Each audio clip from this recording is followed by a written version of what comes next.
ফাল্গুন মাসে আবহাওয়া যখন জানান দেয় বসন্তের আগমন, তখন আপামর বাঙালি মেতে ওঠে বসন্ত উৎসব পালনে। বসন্ত উৎসব হলো বাঙালির রঙিন উৎসব। তাই এদিন বহরমপুর দেশবন্ধু মন্দির ক্লাব প্রাঙ্গণে কচিকাঁচাদের নিয়ে পালন হয় বসন্ত উৎসব। এলাকার বিশিষ্ট সমাজসেবীদের বরণ করে নেওয়া হয়। তারপর সাংস্কৃতিক অনুষ্ঠানের মধ্য দিয়ে এই অনুষ্ঠান চলতে থাকে। সবশেষে বাচ্চাদের সাথে উপস্থিত সকলেই মেতে ওঠে রং খেলায়।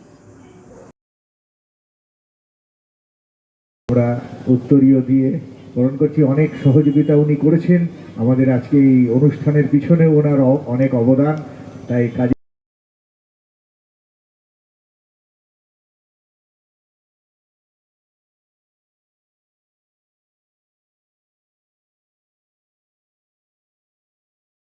প্রাথমিক বিদ্যালয়ে তিনি আছেন এবং উন্নতির চরম শিখরে